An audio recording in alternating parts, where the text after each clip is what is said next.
Bienvenue si vous nous rejoignez sur France 3 Pays de la Loire. Notre grande soirée électorale continue évidemment à 22h15. On va faire le tour de nos 5 départements et on va commencer par la Mayenne, direction Laval où nous attend Pierre-Éric Caly. La Mayenne, 3 circonscriptions. Les députés sortants sont plutôt en bonne, voire en très bonne position. L'un d'entre eux a d'ailleurs, Pierre-Éric, été réélu. C'est une surprise dès le premier tour. Oui, tout à fait, dans la 3e circonscription, mais on va procéder dans l'ordre, si vous voulez bien, Maxime. Première circonscription, d'abord Guillaume Garot, qui est en ballotage favorable, avec 49,62% des voix, devant Béatrice Mottier-Guillaume Garot de la NUPS, devant Béatrice Mottier de la majorité présidentielle, avec 23,61% des voix. Dans la circonscription numéro 2, eh bien... On attendait un match Géraldine Bannier-Christophe Langouette, le dissident de la République En Marche. Surprise, c'est le candidat de la NUPS, Grégory Boisseau, qui talonne Géraldine Bannier. 27% pour Géraldine Bannier, 23% pour Grégory Boisseau. On les retrouvera au second tour. Et vous le disiez, Maxime, le député élu dès le premier tour, eh bien, c'est Yannick Favennec pour son 5e mandat.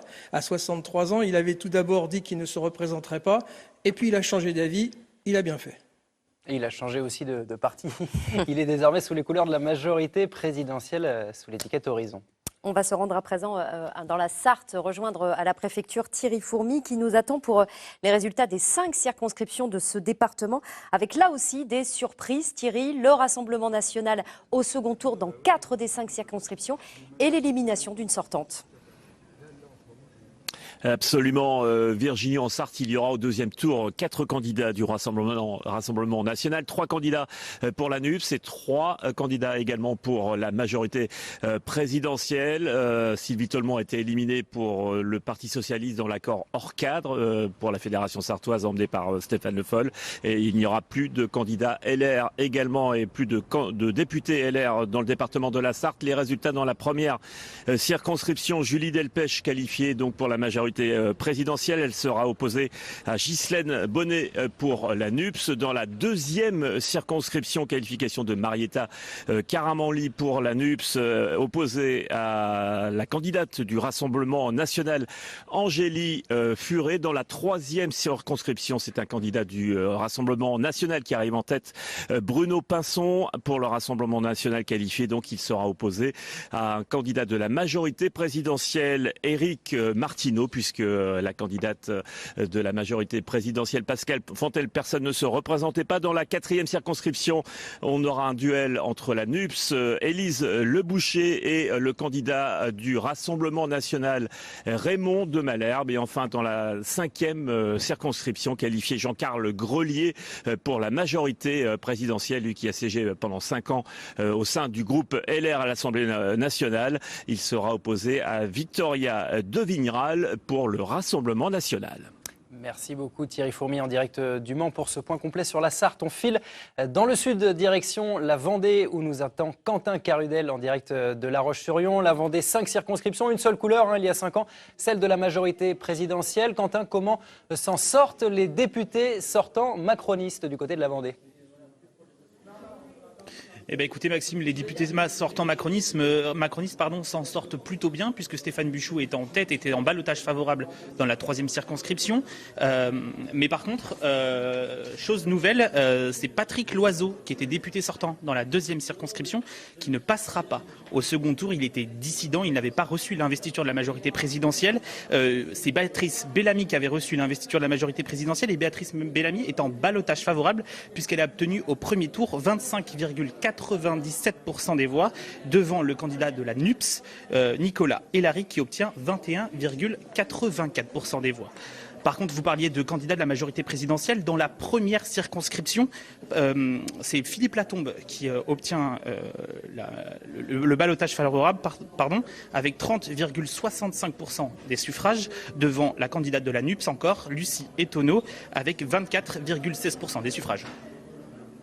Merci beaucoup Quentin Carudel depuis le département de la Vendée. On continue notre tour de la région. On se rend dans le Maine-et-Loire à présent où nous attend Jérémy Armand.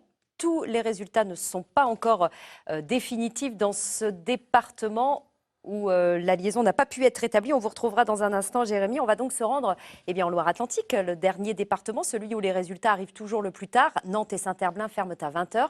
Amélie Lepage, il y a quelques résultats définitifs dans ce département.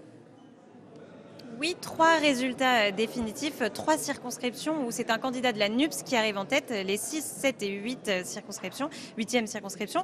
Alors dans la 6e, Châteaubriand-Ancenis, c'est le candidat de la NUPS, Jean-Claude Rau, qui est en tête avec 32,77% des voix, devant Jordan Hainaut, 29 ans, candidat de la majorité présidentielle, qui obtient 25,19% des voix.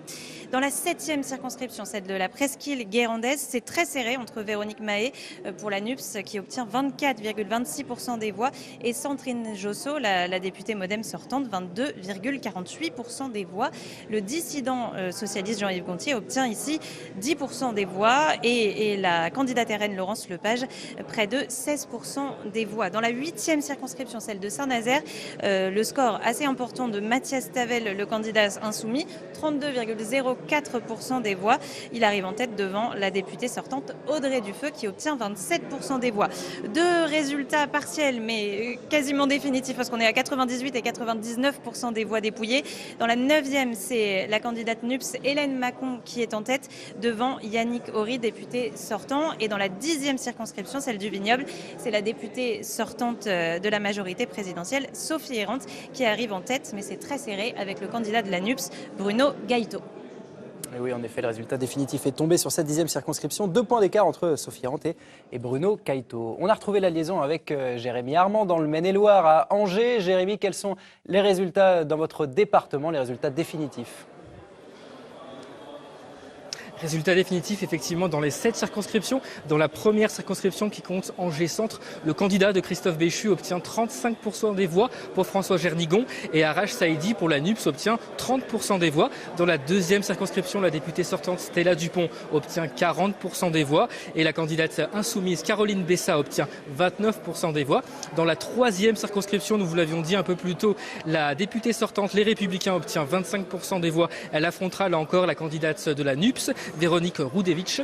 Dans la quatrième circonscription, la députée LREM sortante obtient 38% des voix, exactement le même score qu'il y a 5 ans. Elle affrontera la communiste Caroline Rabault avec 23% des voix. Dans la cinquième circonscription, celle de Saumur, Denis Masseglia se qualifie avec 32% des voix. Il affrontera l'insoumis Christophe Ferraud. Dans la sixième circonscription, celle des Mauges, Nicole Dubré-Chéra, la députée sortante, se qualifie avec 31% des voix. Elle affrontera l'insoumise Tassédit Amgar avec 28% des voix, un duel assez serré donc. Et dans la 7e circonscription, Philippe Bolo, le MoDem, obtient 41% des voix. Il affrontera le socialiste Guillaume Joanneau avec 30% des voix. Voilà, 7 sur 7. Merci beaucoup Jérémy Armand pour ce tour d'horizon dans le Maine-et-Loire. On va se poser un petit peu, Arnaud Leclerc, il est 22h23 très précisément. On a à peu près les 2/3 des circonscriptions désormais dont on connaît les résultats définitifs. Ce qui ressort, c'est le Rassemblement national qui est au 2e tour. C'est assez historique dans notre région, dans 6 circonscriptions. Oui, et ce qui sort, c'est 2 choses. C'est d'une part, l'accord de la gauche a permis à la gauche de progresser pour être présent au 2e tour. Ça ne veut pas dire qu'ils sont en position de force pour gagner au 2e tour, parce que, n'oublions pas, ils ont fait tout le rassemblement dès le premier. Donc ils ont peu de réserve de voix. Mais quand même, la dernière fois, la gauche était présente 9 circonscriptions au second tour. Il y en a déjà 15 ce soir, alors qu'on n'a pas toutes les circonscriptions. Donc c'est nettement mieux. La deuxième nouveauté, c'est évidemment le Rassemblement national, qui d'un seul coup se met à exister au second tour, notamment en Sarthe et aussi en Vendée, et dans des circonscriptions surprenantes, pas seulement à Luçon, mais aussi au Sable-d'Olonne. Et ça, c'est vraiment quelque chose qui est une donnée tout à fait nouvelle, parce que pour le coup, ça veut dire la suppression d'un des blocs, et le bloc de gauche ici. Ça montre bien en fait que ce qui s'était passé il y a 5 ans était complètement inhabituel. 24 circonscriptions pour la majorité présidentielle sur 30 circonscriptions. C'est un rééquilibrage presque logique. Ça veut dire que notre paysage politique s'est construit autour de 3 grands blocs. Et ce soir, nous allons voir arriver au second tour les 3 grands blocs. Le bloc de la majorité présidentielle sera très nettement devant. Parce que là, on l'état sur les 20-21 circonscriptions. Il est déjà présent 17 fois au second tour. Donc c'est lui qui est très nettement en tête dans cette zone-là. Pour autant, c'est une grande nouveauté de voir le bloc de droite radicale exister. C'est une grande nouveauté de voir la gauche réexister et reprendre du terrain assez nettement. Mais en même temps, les Républicains ont disparu de la circulation, ou presque, puisqu'encore une fois, à part Anne-Laure Blin, il n'y a plus de Républicains dans le paysage au second tour. On peut déjà faire des projections sur le second tour ? Non, c'est trop tôt, mais on peut dire qu'il y a un certain nombre de circonscriptions qui vont être vraiment... ça va être à très peu, ça va être le cas par exemple de Saint-Nazaire, où vraiment ça va être... où Mathias Tavel est en tête, insoumis. Ça va se jouer à très très peu de choses. Dans beaucoup de cas, les candidats et les REM sont nettement en avance, sont des réserves de voix importantes pour le second tour. Arnaud Leclerc, vous parliez de Saint-Nazaire, cette 8e circonscription de Loire-Atlantique où le duel s'annonce serré entre Mathias Tavel, candidat de la NUPS sous l'étiquette LFI, et la députée sortante Audrey Dufeu. On est en liaison avec un candidat qui ne s'est pas qualifié pour ce second tour, c'est Gauthier Boucher pour le Rassemblement national. Bonsoir Gauthier Boucher, on vous imagine déçu, vous terminez donc 3e avec un peu plus de 15% des voix et donc assez loin derrière les deux qualifiés pour le second tour. Effectivement, nous ne sommes pas qualifiés au second tour. Déçu, je ne dirais pas ça tout de même, parce que dans cette circonscription, où je me présentais déjà en 2017, je gagne 6 points et je progresse de 70%. Et nous voyons que nous conservons et nous maintenons nos zones de force, comme à Montoire de Bretagne, à Trignac, à Donge, où nous rassemblons 27% des suffrages. Bien sûr, il y a l'influence de Saint-Nazaire, qui est la ville-centre de cette circonscription. 60% du corps électoral de la circonscription. Nous faisons des scores un peu moins bons. Mais nous voyons tout de même que nous sommes en progression dans cette 8e circonscription, la région nazérienne, l'Estuaire et la Brière. Et au niveau départemental, je tiens à le souligner pour le RN, avec 14% en moyenne et une 3e place confirmée dans, je crois, 4 ou 5 circonscriptions. Je veux dire, nous faisons des très forts scores dans le pays de Châteaubriand, où Teddy Bougot a réalisé plus de 17%. Dans le pays de Ré, où Bastien Maldinet, notre candidat, fait 18%. On ne peut plus dire que le Front National, que le Rassemblement National, est dans une zone de mission en Loire-Atlantique ou dans le Grand Ouest. Alors, ça, c'est les analyses politiques du passé. Qu'est-ce qu'il a manqué, Gauthier Boucher, à Saint-Nazaire sur la 8e circonscription? Quand on regarde la situation en Sarthe, où des candidats du Rassemblement National ont pu se qualifier massivement d'ailleurs au second tour, 4 circonscriptions sur 5 en Sarthe. Ce n'est pas votre cas à Saint-Nazaire. Qu'est-ce qu'il manque encore, notamment dans les centres urbains, pour que le Rassemblement National puisse s'enraciner avec l'exemple de Saint-Nazaire où vous terminez 3e? Mais ce qu'il a manqué, je dirais que nous partons de plus bas en Loire-Atlantique. En Sarthe, ils partent sans doute avec 5 ou 10 points de plus à l'origine. Et je me félicite d'ailleurs de leurs résultats. Je félicite notre responsable départemental, Raymond de Malher, pour les beaux résultats de la Sarthe. En Loire-Atlantique, c'est un peu plus difficile. Mais regardez même à Saint-Nazaire, où nous faisons 13% des voix. Ça montre que nous retrouvons notre niveau initial. On nous disait qu'on n'aurait plus d'élus au conseil municipal. En réalité, si on refaisait les élections municipales à Saint-Nazaire, par exemple, on aurait sans doute des élus. Bon, pour ces élections législatives, on ne sera pas au second tour en Loire-Atlantique, dans aucune circonscription, mais tout de même, il y a des progressions.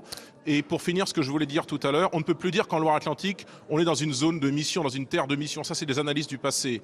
Nous sommes dans une terre de conquête, véritablement, en Loire-Atlantique. Et ces élections législatives sont la première pierre de notre implantation territoriale pour la séquence qui ira jusqu'en 2026, les élections municipales. Nous allons regarder la carte électorale ce soir et dès septembre prochain, nous allons préparer le terrain pour les élections municipales, pour cette grande séquence des élections territoriales où nous allons conforter notre implantation dans un certain nombre de villes. Merci beaucoup Gauthier Boucher pour cette réaction. On vous entend plutôt satisfait sur les résultats des candidats du Rassemblement national en Pays de la Loire. À présent, on va se rendre à la préfecture de La Roche-sur-Yon, la préfecture de la Vendée, où nous attend Lucie Etonneau, candidate sur la première circonscription. Lucie Etonneau, leader du mouvement écologiste à l'Assemblée régionale, au Conseil régional, et qui est donc candidate NUPS pour Europe Écologie Les Verts sur cette première circonscription. Bonsoir Madame Etonneau, vous arrivez 2e derrière Philippe Latombe, le député sortant sur cette circonscription. Et la NUPS ne se maintient que dans 2 circonscriptions sur 5 en Vendée. C'est une déception? Alors c'est une déception, notamment dans le sud de Vendée, où ça se joue à quelques centaines de voix, où on proposait vraiment un projet alternatif au Rassemblement national, mais voilà, ils sont devant nous dans cette circonscription, et donc c'est une déception. Maintenant, il y a 2 très bons scores sur les 2 circonscriptions, la 1 et la 2, plus de 24% pour la 1, et une vraie dynamique, y compris pour ce second tour, avec peu d'écart avec la majorité et le député sortant. Alors peu d'écart peut-être, mais peu de réserve de voix aussi pour vous et pour Nicolas Hélary dont vous parliez sur la circonscription numéro 2, La Roche-sur-Yon-Chantonnay. Où sont vos réserves de voix pour espérer l'emporter dimanche prochain ? Dans la mobilisation, parce que la participation est très faible, avec un taux d'abstention très fort. Donc il va falloir remobiliser sur ce que propose en tout cas cette nouvelle Union populaire écologique et sociale. Et cet espoir qu'il y a, y compris en Vendée, d'avoir une assemblée plus représentative, une assemblée alternative, et pas 5 députés sortants de la majorité. On voit déjà qu'on est dans une autre configuration au niveau national, mais y compris sur le département de la Vendée. Et c'est ce que nous allons mettre toute notre énergie cette semaine pour réaliser ceci en Vendée sur la circonscription 1 et la circonscription 2. Merci beaucoup à vous d'avoir été en duplex depuis la préfecture de Vendée. Et on revient à Nantes, mais pour aller à la mairie de Nantes où nous attend Johanna Roland, la maire socialiste de Nantes. Merci beaucoup d'être avec nous en direct sur France 3 Pays de la Loire. D'abord, une réaction générale sur ces scores des candidats de la NUPS. Vous avez fait campagne, en tout cas soutenu cet accord à gauche. Finalement, le pari était le bon au regard des bons résultats des candidats de la NUPS avec de nombreuses affiches au second tour dans notre région.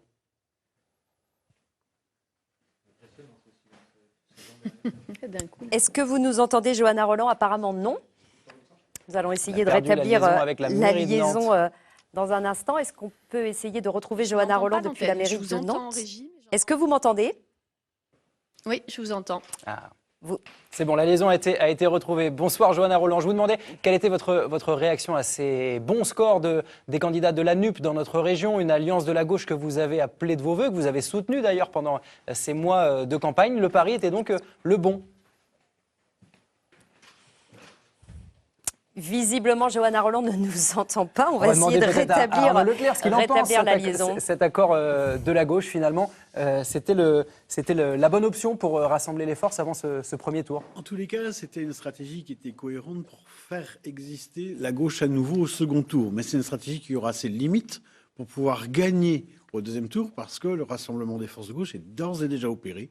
Et donc, il y a très peu de réserve de voix pour la suite. Alors, lorsque l'écart entre la gauche et son challenger est important, c'est jouable. Et il va y avoir un certain nombre de circonscriptions, notamment à Nantes, où ça va être le cas. Mais lorsqu'au contraire, c'est exactement un score très très proche, eh bien, les réserves de voix... Ce qui est le cas dans la plupart des circonscriptions. Dans beaucoup de circonscriptions, ce sera le cas. Et du coup, le candidat LREM, la plupart du temps, aura la position de force en réalité, parce que lui, il aura des réserves de voix. Et on va pouvoir savoir ce qu'en pense Johanna Roland, maire de Nantes. On a retrouvé la liaison. Bonsoir.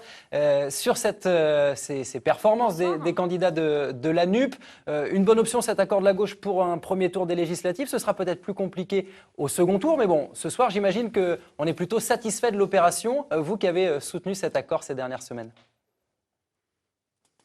Oui, ce soir, les résultats à Nantes sont particulièrement clairs puisqu'au moment où on se parle, où plus de 3/4 des bureaux de vote nantais sont dépouillés, les candidats du Rassemblement de la gauche et des écologistes, les candidats de la NUP sont très largement en tête. En moyenne, sur Nantes, c'est 45% le score au moment où on se parle des candidats du Rassemblement de la gauche et des écologistes. Donc c'est à la fois évidemment une satisfaction parce que sur le terrain nous avions entendu cet appel, notamment des jeunes, notamment des plus modestes, à dire il faut unir vos forces. J'appelle ce soir évidemment les Nantaises et les Nantais à transformer l'essai pour le deuxième tour. Et on vous entend confiante. Vous pensez que les candidats de la NUP sont en mesure, sur plusieurs circonscriptions, de faire basculer, en gros, que la gauche puisse remettre la main sur ces territoires qui avaient été perdus il y a 5 ans. 8 circonscriptions sur 10 étaient encore socialistes il y a 5 ans en Pays de la Loire. La dynamique est de nouveau dans le camp de la gauche. Écoutez, ce sont les Nantaises et les Nantais qui en décideront, évidemment. Mais oui, ce soir, je crois que nous sommes en situation de regagner plusieurs circonscriptions. 1, 2, 3. Lesquelles, par exemple? C'est ce soir, évidemment, l'espoir. Écoutez, je ne vais pas me prononcer à la place des électrices et des électeurs. Mais à l'évidence, Julie Lernoux s'est très bien placée sur la 4e circonscription. Et puis vous me permettrez d'avoir un mot particulier pour Karim Ben Brahim, un candidat brillant du Parti socialiste candidat sur la 1re circonscription. J'appelle les Nantaises et les Nantais à s'intéresser à ces propositions. Voilà, Karim Ben Brahim qui est le seul candidat socialiste du département. Ce ne sera pas forcément simple, ces affiches du second tour, avec peu de réserve de voix, disait Arnaud Leclerc. Comment aller chercher ces électeurs qui risquent de manquer à l'appel dans une semaine pour vraiment transformer l'essai? Je crois d'abord qu'il va falloir parler à toutes les habitantes et à tous les habitants, y compris ceux qui ne se sont pas déplacés ce soir, puisqu'on n'en a pas encore parlé, mais l'abstention en France et aussi à Nantes reste trop forte. Je crois que ça interroge plus globalement l'équilibre des pouvoirs dans notre pays. On a quand même eu un pouvoir très vertical, très jupitérien. Je crois qu'il est grand temps de redonner plus de place, plus d'espace au Parlement. Et pour ça, il faut des députés libres, des députés courageux. Les députés de la gauche et des écolos seront de cela. Et il y a eu des dissidences nombreuses dans notre région, des dissidences socialistes qui ont créé aussi un éparpillement des voix. C'était vrai, par exemple, en Sarthe. Quel bilan vous faites de cette division, du fait que tout le monde n'a pas marché dans cet accord de la gauche? Écoutez, vous évoquez la Sarthe. Je ne vais pas faire le détail, mais le constat que je fais, c'est qu'à ma connaissance, les dissidences ont relativement peu fonctionné. Tout simplement parce que sur le terrain, les électrices et les électeurs attendent le rassemblement. Le rassemblement dans clarté, non pas en laissant à penser qu'on serait devenu d'accord sur tout, tout le temps. Je crois qu'il faut dire les choses franchement. C'est ce que nous avons fait. Mais ce soir, le message envoyé est très clair. Je le redis, il faut impérativement transformer l'essai. Merci beaucoup, Johanna Roland, maire socialiste de Nantes, depuis la mairie de Nantes, en direct, d'avoir été avec nous ce soir dans cette soirée électorale sur France 3, Pays de la Loire. Et vous évoquiez à l'instant, Johanna Roland, Karim Ben Brahim. C'est effectivement, comme vous le disiez, Maxime, le seul candidat rescapé socialiste de l'accord NUPS en Loire-Atlantique. Pas de résultat définitif en ce qui concerne sa circonscription, la première. Mais on l'écoute, il a été interviewé par une de nos équipes il y a quelques instants. L'enjeu, c'est de réussir à construire une alternative au projet qui est porté par Emmanuel Macron et expliquer aux électeurs de la première circonscription que s'ils souhaitent une alternative pour réussir la transition écologique, pour défendre notre pouvoir d'achat, pour davantage de sécurité, et je parle de sécurité sous toutes ses formes, c'est-à-dire la sécurité financière, la sécurité dans l'emploi, également la sécurité à l'école, également la sécurité physique, le projet qui est porté par l'Union de la gauche et des écologistes est le projet qui est le plus adapté. Voilà, Karim Ben Brahim, candidat socialiste de la NUPS, qui était en interview tout à l'heure depuis la préfecture de Nantes. On va aller dans le Maine-et-Loire à présent, où nous attend Arash Saïdi, candidat sur la première circonscription, cette fameuse circonscription à enjeu, celle de Mathieu Orphelin, député écologiste, anciennement macroniste, qui ne se représentait pas. Les jeux étaient très ouverts sur cette circonscription. Bonsoir Arash Saïdi. D'abord un mot à l'échelle du département. 7 candidats de la NUPS qualifiés au second tour, c'est plutôt là aussi une bonne opération pour cette alliance de la gauche.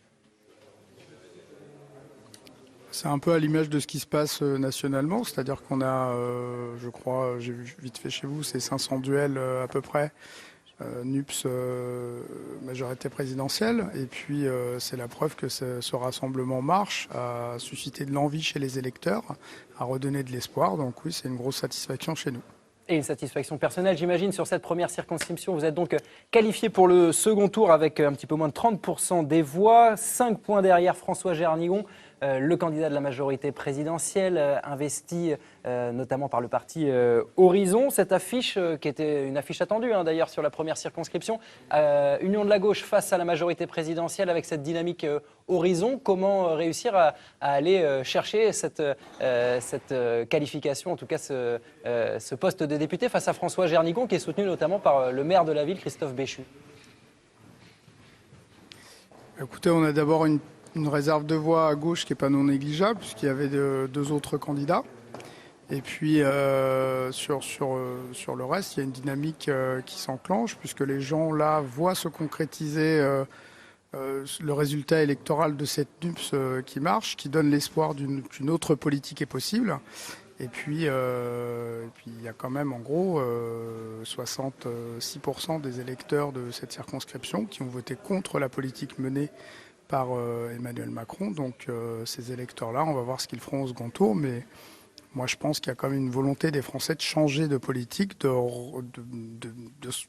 se rendent compte qu'un autre choix est possible et donc d'appeler à voter pour cette politique qui veut remettre l'école au cœur des enjeux, qui veut soigner l'hôpital public, etc. Ce sera l'enjeu la semaine prochaine de ce second tour. Dans la première circonscription du Maine-et-Loire, entre François Gernigon pour la majorité présidentielle et vous-même, Arash Saïdi, pour la NUPS. Merci beaucoup d'avoir été en direct avec nous. Et on va repartir sur le littoral, cette fois au Pouliguen, où nous attend Sandrine Josso, députée sortante de la 7e circonscription de Loire-Atlantique, La Baule-Guérande. Bonsoir Madame Josso, merci d'être en duplex avec nous. Alors grosse surprise sur votre circonscription, c'est une candidate communiste qui vous devance d'un petit peu moins de 2 points, 24,3% pour Véronique Mahé, donc communiste dans le cadre de l'accord NUPS. Vous êtes vous deuxième à 22,5%. Est-ce que c'est une déception pour vous ou est-ce que la dissidence de Jean-Yves Gontier, qui se revendiquait aussi de la majorité présidentielle, explique pour vous ce score et cette place de numéro 2 ? Bonsoir, plutôt satisfaite du résultat. Et donc on va continuer à travailler dans les jours qui viennent, bien évidemment. Donc ça veut dire que les affaires qui ont émaillé votre campagne avant les législatives, on rappelle que vous avez été poursuivi par une ancienne attachée parlementaire pour un prêt non remboursé, que la campagne qui n'a pas été faite sur votre nom par les militants qui ne souhaitaient pas que vous soyez réinvesti, tout ça finalement n'a pas pesé ? Oui, en fait, vous avez raison, ça n'a pas pesé parce qu'effectivement, les gens ont bien compris que c'était très orchestré tout ça. Et puis, donc les résultats sont là aujourd'hui et on va continuer ainsi, bien évidemment, à travailler sur le territoire dans les jours à venir. Merci beaucoup Sandrine Josso. Vous êtes donc qualifiée pour ce second tour sur cette circonscription où vous aviez donc été élue il y a 5 ans maintenant sous l'étiquette de La République En Marche. Vous êtes désormais MoDem. Arnaud Leclerc, une réaction peut-être sur ce qu'on vient d'entendre, les ennuis judiciaires, parce que ça a rythmé aussi cette campagne des législatives. Finalement, on a l'impression que ça ne pèse pas beaucoup dans la balance. C'est le cas aussi avec Anne-France Brunet, par exemple, en Loire-Atlantique, où il y a une autre procédure en cours. Là. On a l'impression que les électeurs n'en tiennent pas rigueur, pas forcément pour Yannick Horry aussi. Pour Yannick Horry qui, sur la 9e circonscription, a été accusé d'agression sexuelle il y a seulement 3 jours. Finalement, oui, on a l'impression que ça n'a pas d'impact sur le vote des électeurs. Alors, je crois que le cas de Sandrine Josso est assez différent parce qu'il n'y a quasiment pas eu de campagne, à part la discussion autour de sa possible investiture ou non et de l'ensemble des ennuis judiciaires et autres qui se présentaient, y compris le fait que beaucoup d'acteurs de terrain ne souhaitaient pas, même ses propres troupes, ce qui est une situation quand même tout à fait exceptionnelle. Qui sont les gens qui votent ? Est-ce que ce sont des gens très politisés, pour lesquels ils sont très informés de ça ou pas ? Et puis, finalement, elle fait un score relativement faible, 22,5, mais c'est un score suffisant pour être présent au second tour, et dans une configuration très particulière, puisque le Parti communiste sera le leader en face, en ayant déjà absorbé l'ensemble des voix de gauche qui existent sur cette circonscription. Ce qui signifie qu'en réalité, même si c'est par défaut, Sandrine Josso, elle peut récupérer l'ensemble des voix de droite qui existent, et je sais qu'à La Baule, elles sont importantes. Alors, on va faire quelques kilomètres. Vous parliez de La Baule. Justement, on y reste à La Baule, car on va réécouter le maire de La Baule, Franck Louvrier, qui était avec nous tout à l'heure en direct sur France 3, le maire Les Républicains de La Baule. Écoutez ce qu'il nous disait tout à l'heure en réaction à ses premiers résultats en Loire-Atlantique.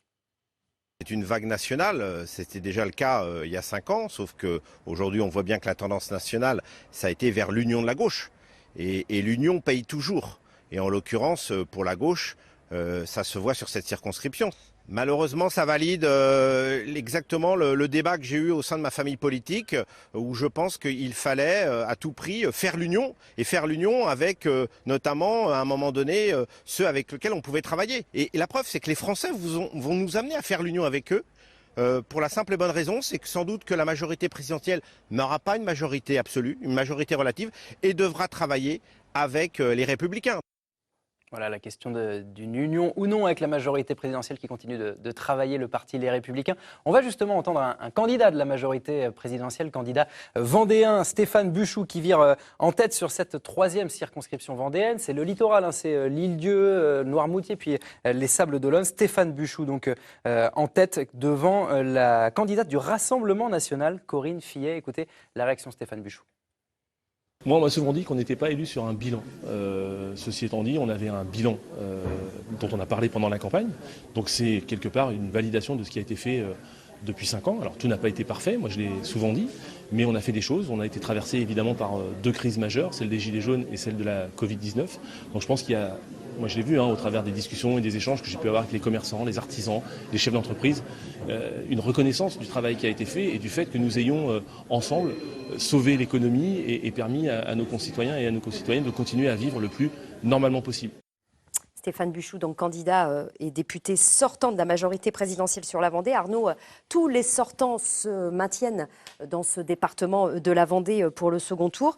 Un mot quand même d'une situation, c'est la seule en Vendée où la sortante est numéro 2, derrière Véronique Besse. C'est sur la 4e circonscription, Mortagne-les-Herbiers. Véronique Besse, la maire des Herbiers, dit vers droite et non pas les Républicains comme ça a pu être précisé. Là, c'est une erreur sur notre infographie. Elle est bien dit vers droite. Véronique Besse, la maire des Herbiers, qui est en bonne position pour être élue. Elle a déjà siégé à l'Assemblée nationale. Oui, je crois qu'il faut regarder la situation globale du département. Les 2 circonscriptions qui sont liées à la ville de La Roche-sur-Yon et qui ont un marquage à gauche ont, ce soir, finalement, ce qu'on trouve partout en France, une confrontation entre la majorité présidentielle et la gauche, et l'union de la gauche. Avec peu de chances de l'emporter pour la gauche. Avec peu de chances de l'emporter. 2 autres circonscriptions où c'est très nouveau, la majorité présidentielle face au Rassemblement national. Et finalement, dans la circonscription des Herbiers, quelque chose qui ressemble, mais avec des étiquettes un peu différentes, puisque la majorité présidentielle est confrontée à un personnage historique, Véronique Besse, mais qui est finalement villieriste, assez proche de cette droite radicale, et qu'on est simplement une incarnation locale. Elle est nettement devant, et donc elle est en position de force. Elle est en position très clairement d'être élue le week-end prochain. Oui, complètement. C'est assez probable. Mais en même temps, c'est un territoire qui a souvent envoyé des députés de cette coloration politique. Et ça a d'ailleurs été son cas. Allez, on file retrouver Amélie Lepage du côté de la Loire-Atlantique à la préfecture de Nantes. Un nouveau résultat vient de nous parvenir. Il concerne, je crois, la 3e circonscription. C'est bien cela, Amélie ? Alors il y a la 3e, mais il y a plusieurs résultats en fait. Ça y est, ça commence à tomber. Les 5 premières circonscriptions de Loire-Atlantique en fait. Donc dans la première circonscription Nantes-Orvault, le candidat socialiste, le seul du département, Karim Ben Brahim, est en tête avec 36,35% des voix devant Mounir Belhamiti, candidat de la majorité présidentielle, ancien suppléant de François de Rugy, qui ne s'était pas représenté dans cette circonscription. Dans la 2e, on est à 98% des voix dépouillées. La députée sortante Valérie Opelt est largement devancée par le candidat NUPS Andy Kerbrat. 28% pour Valérie Opelt dans cette circonscription et 46% pour Andy Kerbrat. Dans la 3e circonscription, vous en parliez, Maxime, celle de Saint-Herblain. La NUPS Ségolène Amiot est en tête avec 42,63% des voix devant la députée sortante Anne-France Brunet, 29% des voix. Et puis dans la 4e, l'écologiste Julie Laernos pour la NUPS est largement en tête, 42,82% des voix devant la députée sortante Aude Amadou pour la majorité présidentielle, 29,35% des voix. Un dernier résultat dans la 5e circonscription, la MoDem Sarah El Haïry, ancienne secrétaire d'État à la jeunesse, est qualifiée devant Sabine Lalande pour la NUPS, 37,47% pour Sarah El Haïry contre 32,60% pour Sabine Lalande. Merci beaucoup Amélie depuis la préfecture de la Loire-Atlantique. Arnaud Leclerc, quand on voit ces scores, vous nous disiez tout à l'heure ce sera compliqué quand les écarts de scores sont serrés entre la NUPS et des sortants macronistes. Alors là, on est vraiment dans le scénario complètement inverse, les écarts sont très importants. Exactement. Donc, on est dans des circonstances où ce sont des circonscriptions qui sont clairement regagnables par la gauche. Ça vaut pour la première, ça vaut pour la deuxième, ça vaut pour la 3e et la 4e. Donc voilà, pour ces 4 circonscriptions rattachées à Nantes, c'est très clair. L'écart est tel que la possibilité pour la gauche de pouvoir gagner au second tour est vraiment importante. Même s'il n'y a pas de réserve de voix non plus, mais on peut imaginer malgré tout que ça suffit quand il y a un tel écart. Je crois qu'il faut comprendre qu'une partie des électeurs qui se sont déplacés là ne se déplaceront pas, en particulier lorsqu'ils ont vu leur candidat être sorti du jeu. Et ce sera le cas vraisemblablement pour les candidats du Rassemblement national, pour les électeurs du Rassemblement national.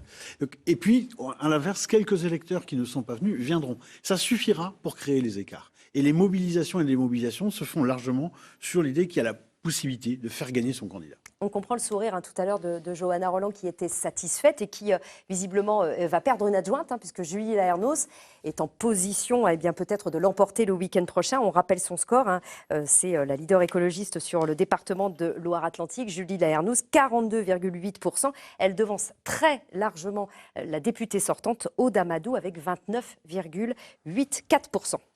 Et on continue à parler de ces points chauds dans notre région. On vous en a beaucoup parlé ce soir. La première circonscription du Maine-et-Loire, celle de Mathieu Orphelin, député écologiste qui ne se représente pas. Les jeux étaient très ouverts sur cette circonscription.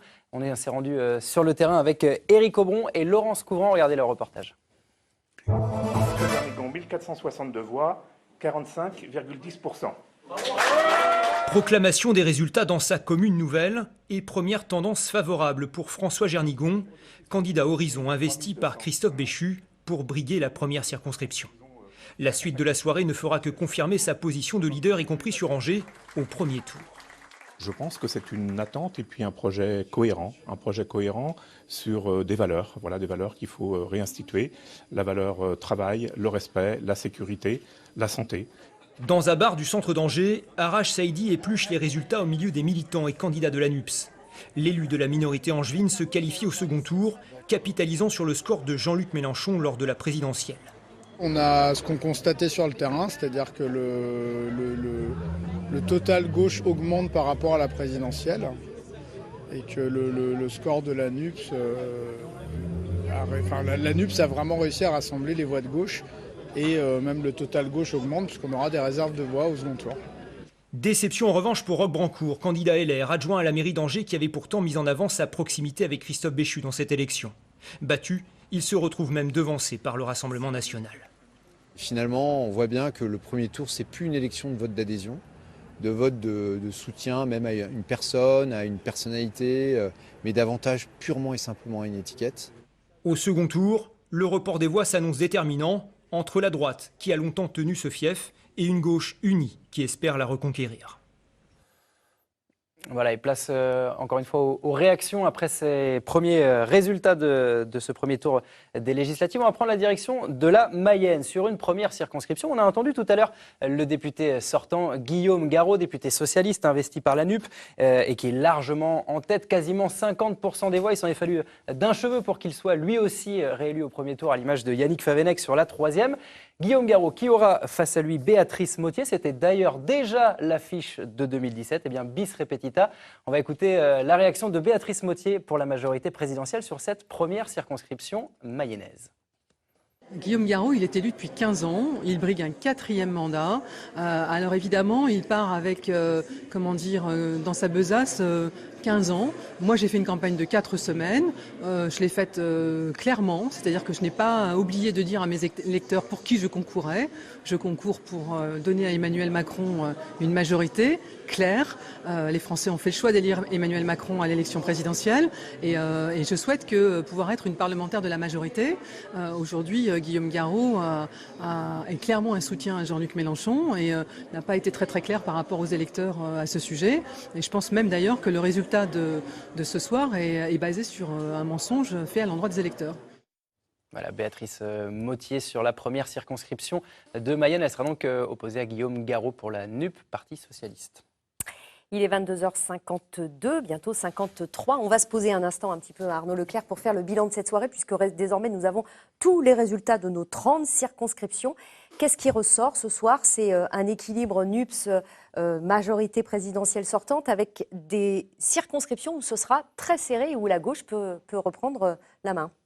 Oui, d'abord, il faut dire très majoritairement, la majorité présidentielle est presque présente dans la quasi-totalité des deuxièmes tours. Pas toujours en position de force, mais dans de nombreux cas, ça se passera bien pour elle. Les deux grandes variations, c'est que l'accord de la gauche a fait progresser la gauche très nettement.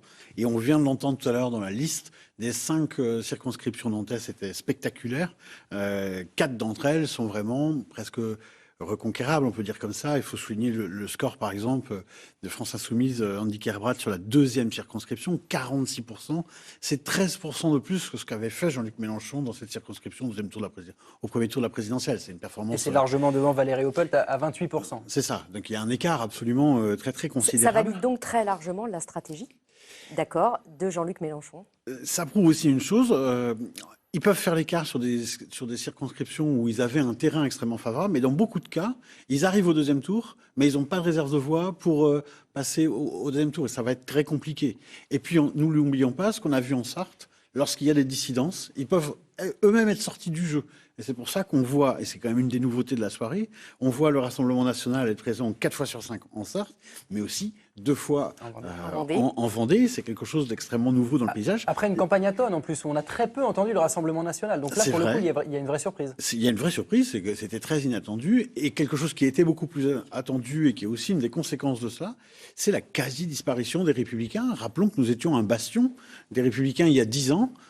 Et qu'aujourd'hui, finalement, il y a une seule candidate qui est présente sur 30 circonscriptions, une seule candidate sera présente au second tour. Donc c'est quand même... C'est Anne-Laure Blin dans le Maine-et-Loire. Une recomposition de très grande ampleur et qui montre que les choses sont en train de beaucoup bouger dans une région comme la nôtre. Est-ce que c'est pas aussi normal, puisqu'on sort d'une situation inédite sous la Ve République, effectivement, un président réélu sans sortir d'une cohabitation, que ces élections législatives, elles marquent aussi un certain rééquilibrage?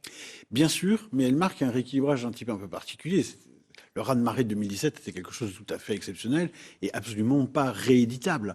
Ce qui est surprenant, c'est que le rééquilibrage se fait surtout par la France insoumise d'un côté et par le Rassemblement national de l'autre. C'est ça qui est quand même la donne nouvelle, parce qu'à gauche, le Parti socialiste n'aura pas beaucoup d'élus à la sortie, le Parti communiste, aucun dans notre région. Suffisamment pour faire des groupes à l'Assemblée. Voilà, à l'échelle nationale, suffisamment pour pouvoir faire des groupes, mais rappelons qu'ils auront une trentaine d'élus.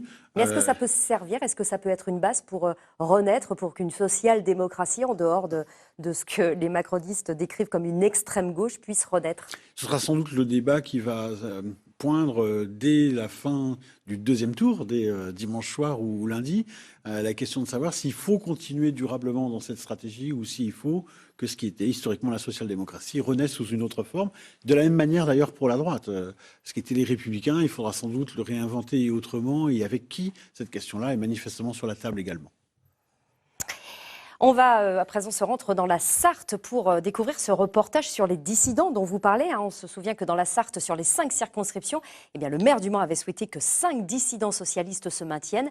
Pari raté ce soir. Regardez ce reportage signé Yann Ledos et Kevin Guignouf. Devant une quarantaine de militants, la première secrétaire du PS de la Sarthe égrène les résultats. Pas de quoi pavoiser pour les 5 candidats hors NUPES. Le pari de la dissidence n'aura pas payé. Hormis la députée sortante Sylvie Tolmont, c'est Frédéric Lunel dans la 5e circonscription qui réalise le meilleur score socialiste avec 9,32% des suffrages. De mon point de vue, il était capital d'être candidat, de marquer et un point de départ pour le renouveau qui est derrière, et en même temps de pouvoir en fait poser les bases de cet électorat qui existe toujours, de proposer une alternative à des gens qui de toute façon se seraient abstenus. Moi le premier, si on n'avait pas présenté les candidats au nom du Parti socialiste sartois, pour le coup. On voit dans l'état où est le Parti socialiste, et on voit d'ailleurs avec le choix d'Olivier Faure de rallier la NUPS, de là où on en est au niveau du parti. Donc c'est une vraie interrogation aussi.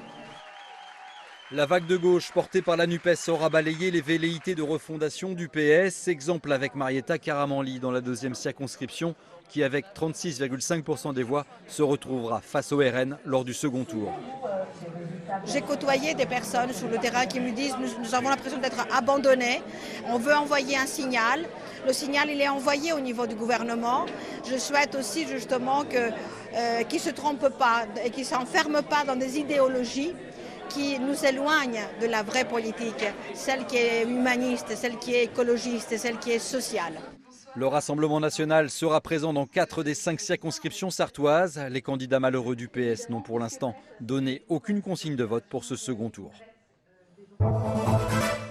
Et il est quasiment 23h sur France 3 Pays de la Loire. Depuis 20h, on analyse ensemble les résultats dans notre région. Arnaud Leclerc, est-ce qu'il est temps déjà de se projeter sur ce second tour, et est-ce qu'on peut déjà s'essayer au pronostic? Une chose qu'on peut dire très certainement, c'est que la majorité présidentielle, elle sortait avec 24 députés élus sur 30. C'est clair que la semaine prochaine, ce sera moins. Et ce sera même, on peut s'aventurer à un chiffre? Entre 15 et 18, vraisemblablement. En revanche, les principaux bénéficiaires, ce sera plutôt la gauche qui va récupérer, parce que le Rassemblement national est présent un certain nombre de fois, mais il est en aucun cas en position de pouvoir gagner. On est sûr qu'il y aura des députés NUPS à l'Assemblée, a priori, de notre région. Oui, mais il y a des scores où l'avance dès le premier tour est telle qu'il n'y a pas de Et c'est Il y a pas de mystère. c'est le cas notamment à Nantes, on l'a vu. Et on en reparlera bien sûr dans nos éditions de demain, dès le 12-13 avec vous Maxime. Quant à moi, j'aurai le plaisir de vous retrouver pour le 19-20 demain. Nous reviendrons sur ces résultats, sur les réactions à ces scores parfois surprenants, notamment dans la Sarthe. Donc rendez-vous demain avec nous sur France 3 Pays de la Loire. Merci beaucoup d'avoir suivi cette soirée électorale. Merci Maxime. Merci Virginie, merci Arnaud. Merci Arnaud et à demain.